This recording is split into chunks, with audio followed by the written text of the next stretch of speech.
must know that society, if it is to remain healthy, must metamorphose. Those are some of the words of President Museveni of Uganda to African students in Canada. What he is telling us is that Africa needs a profound transformation to break from the current state of affairs.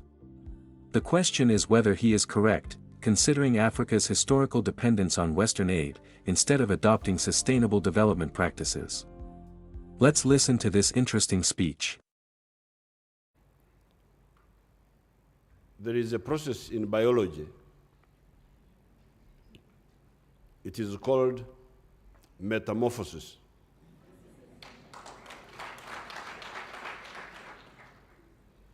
This is a process where insects metamorphose from one form of life to another one, from egg to caterpillar to pupa to mature butterfly, in the case of butterflies. But other insects also metamorphose in different ways. In the same way, all of you must know that society, if it is to remain healthy, must metamorphose. Europe has metamorphosed. If, for instance, you go to the time of the French Revolution, 1789, which some of you must have studied, you will see that at that time, France and Europe was divided into 4 social classes. Class number 1 were the feudalists. Feudalists is a social group who live in a certain way and are sustained by taking rent from the tenants. That's how the feudalists live. The feudalists lived by taking rent from the peasants who were staying on their land.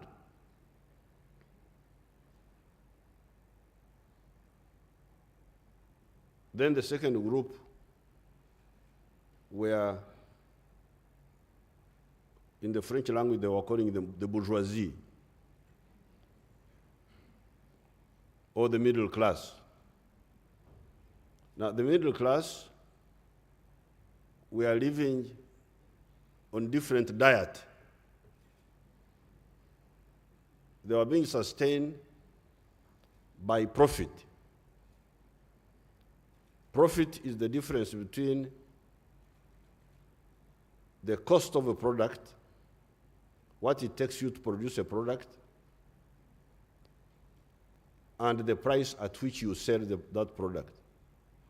The difference is called profit. Now, the bourgeoisie live on profits. If they don't make profits, they will decline as bourgeoisie and become something else. Now, at that time, the third class, which was emerging, was the industrial working class. In the French language, they were called the proletariat. Those ones depended on wages. They don't depend on profit because they are not owners of means of production, but they depend on selling their labor and being paid for that labor. Then the final group were the peasants. These were the people who were on the land, and those ones depended on their sweat minus what the landlords took. That's how the society was organized in France in 1789. If you go to France now, you will not find some of those groups there. They are no longer there. The feudalists are no longer there. The peasants are no longer there. The society has metamorphosed.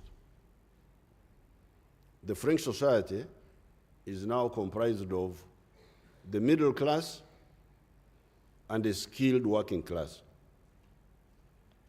That is the metamorphosis that has taken place in Europe. Now, the problem of Africa, which you must address, I hope when you talk of preserving culture, you also do not include preserving the peasants. Because if that's what you are talking about, then you need to rethink what you are talking about.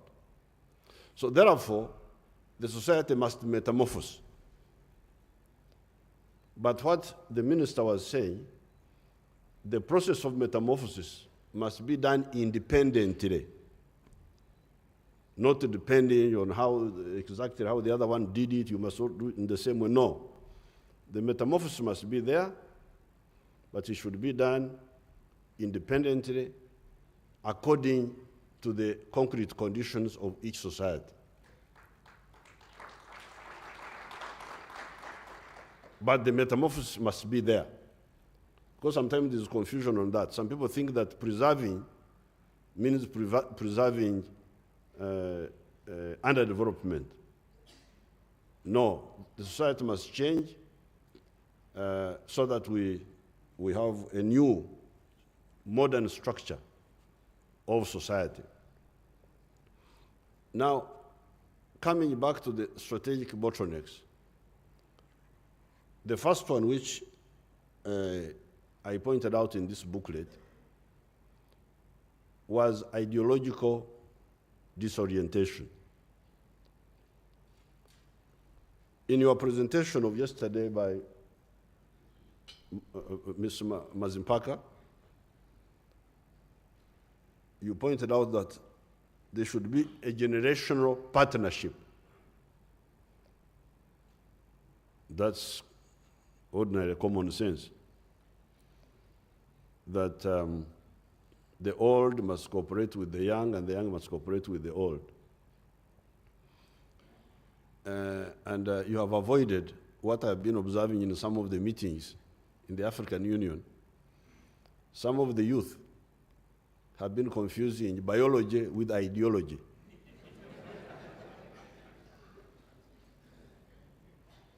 You hear them saying, we are young, we are young, we are young, we are young. Okay, you are young, so what?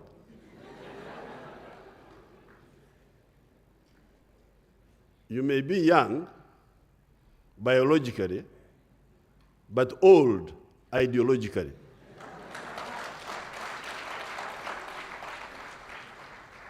So what use will you do for us?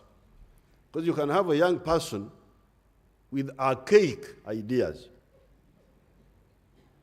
with ideas which are totally out of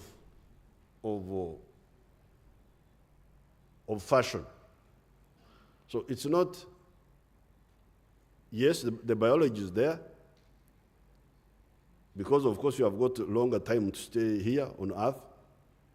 The old men and women will go to heaven much faster than you. That is if you look after yourself very well. But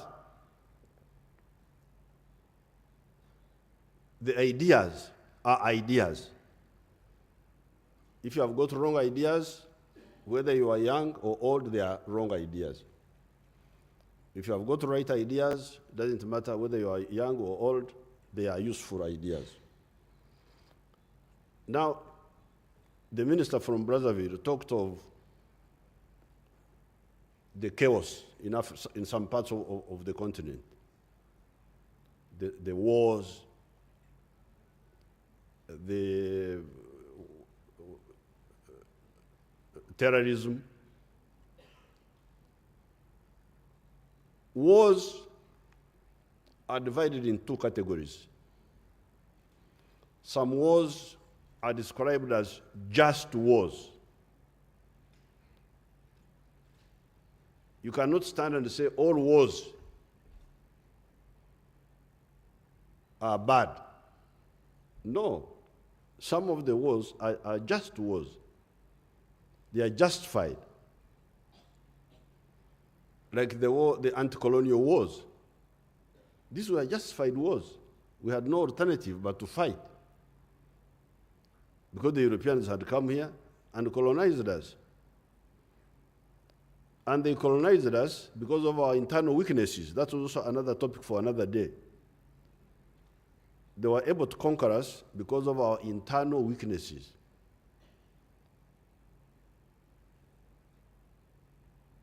But eventually, we had to throw them out. Therefore, those wars were just wars. But they are also unjust wars. Unjust wars are two types. One type are wars of aggression. Like when the Europeans came to attack us here, what were they looking for? What legitimate reason were they looking for? Maybe they were looking for something, but it was something not legitimate. You can look for something which you should not be looking for. If they wanted natural resources to use, they should have come in order to trade. They should have come to our chiefs and say, okay, can we buy minerals from you? Instead of coming to grab. So the colonial wars were unjust wars, were wars of aggression. Now, if they are not colonial wars, but they are wars, for instance, tribal wars, how do you characterize those wars? Those are criminal wars. Because they are not wars which are for legitimate reasons. And they shouldn't be there. But those criminal wars are propelled by a wrong ideology, a pseudo-ideology. This word pseudo, is it originally French or what? Is it there in French? Pseudo. P-S-E-U-D-O. Français? Huh? It's originally French. So, they are propelled by pseudo-ideology, a misdefinition of issues, a misdiagnosis of issues.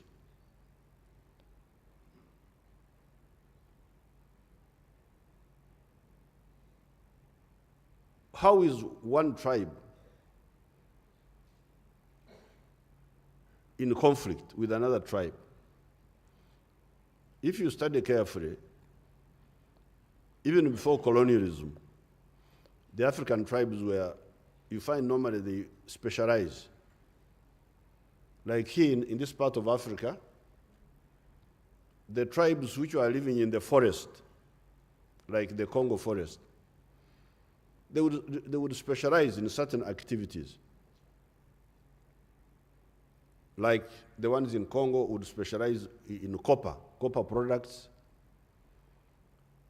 They would make products called emiringa. I think emiringa was a combination of copper and something else, like brass, type of brass. They concentrate on animal products from the forest. And then the tribes from the savannah, who are mainly growing crops and also keeping cows, they would concentrate on agricultural products. And then the two would exchange. And you would find that they would really depend on each other, especially at a low level of technology. It was not possible to do hunting and at the same time do agriculture, and at the same time, you couldn't manage. It was good that one specializes in something and the other one in something else, and then you exchange. That was the political economy of this area at that time. Therefore, the chiefs who were encouraging wars that time were wrong, because they were really interfering with the interests of the people. The people should have been left to trade, and the chiefs should have facilitated that. But some of them were not doing that. Instead, they were creating conflict. And it's that conflict that the colonialists exploited. Today, again, you find specializations of these different groups.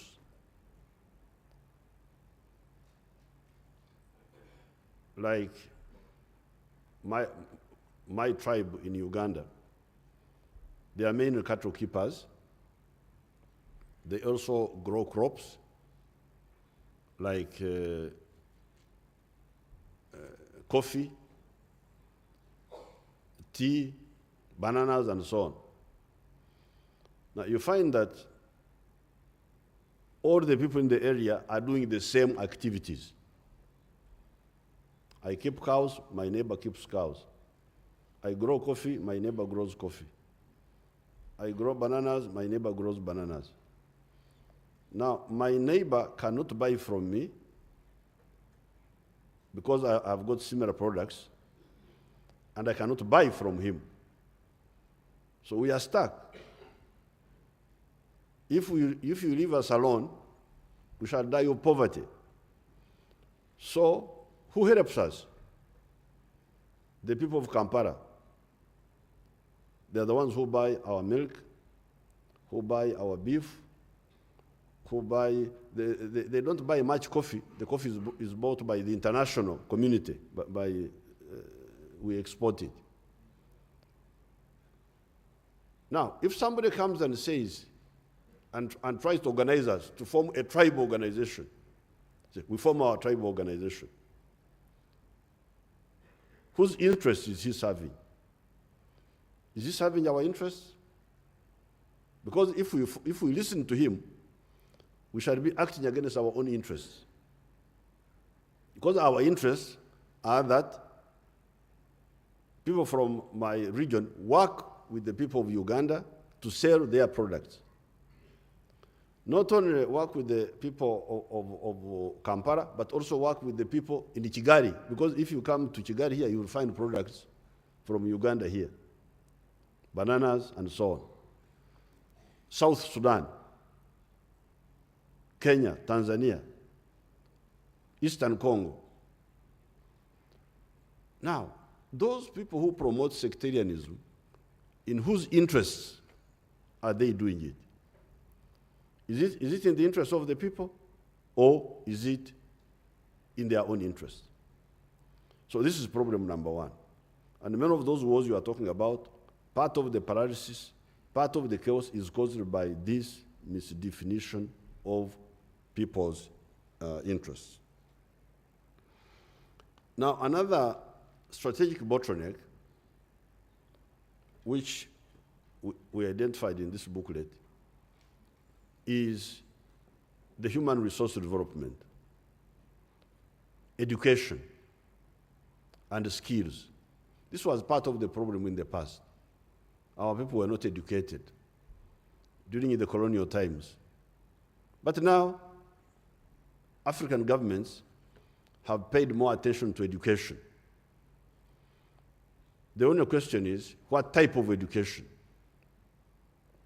It must be education that gives scientific skills, gives technical skills, gives managerial skills, and also some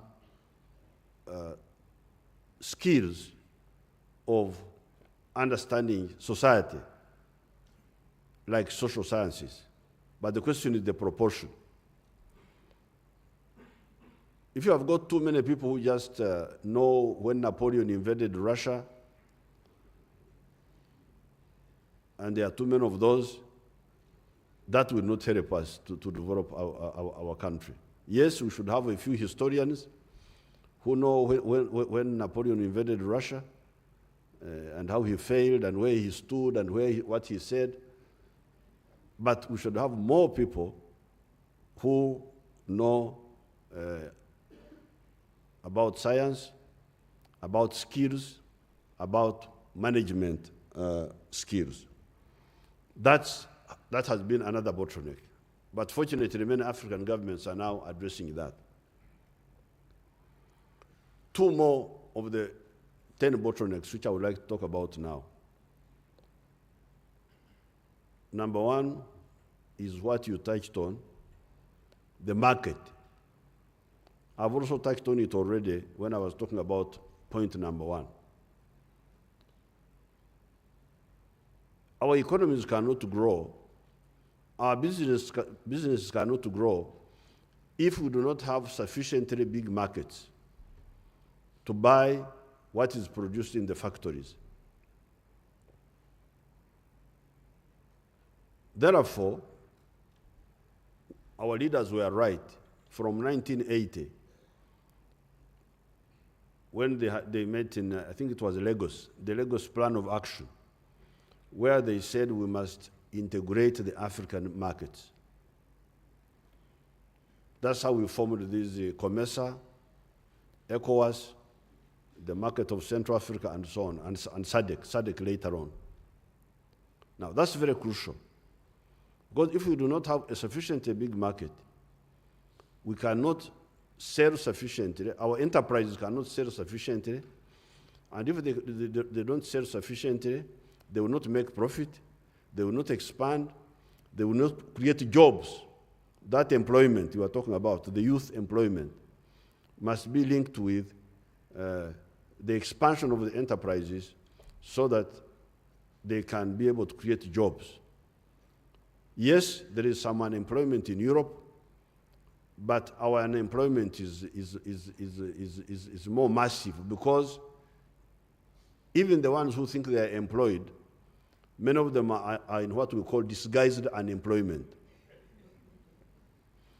You find a lot of people in the villages, the grandfather is there, the father is there, the son is there, the grandson is there, they are all just there in the village, in 3 acres of land.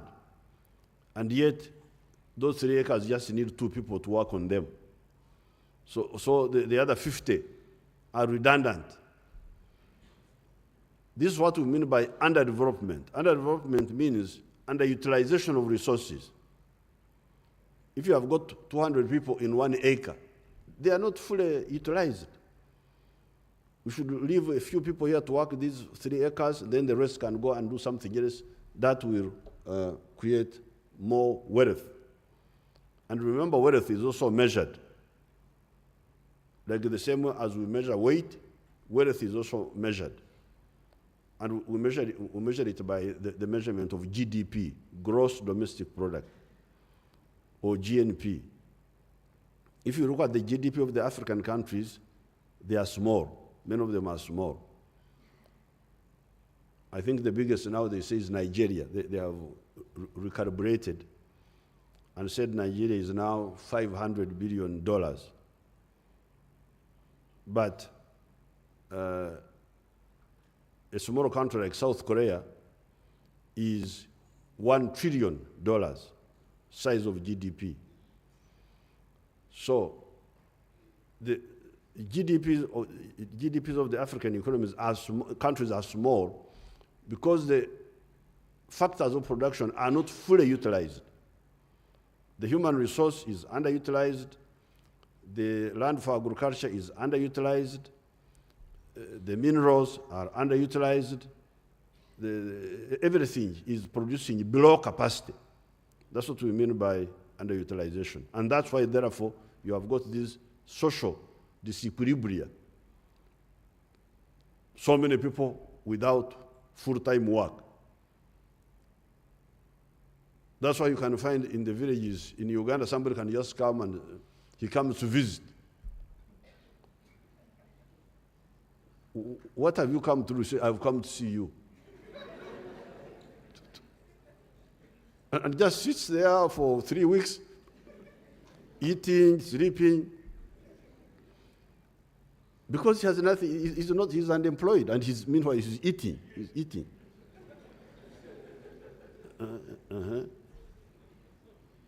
Now, this is irrational organization of society.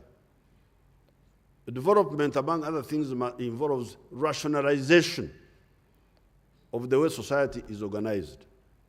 Remove the irrationalities, increase the rationalities. Now, the final point I would like to talk about, so therefore, market integration is a very important stimulus for economic growth, and therefore, the solving of all these problems you are talking about, employment, what have you, the expanding the revenue base, independence. How do you get independent? You get independent by the government getting enough revenue. How do you get enough revenue? You get enough revenue by having enough items to tax. And how do you get enough items to tax? By expanding the tax base. And how do you expand the tax base? By expanding production. It is all linked. That is all for this part of the speech. I hope you enjoyed it. So, until next time, take good care of yourself.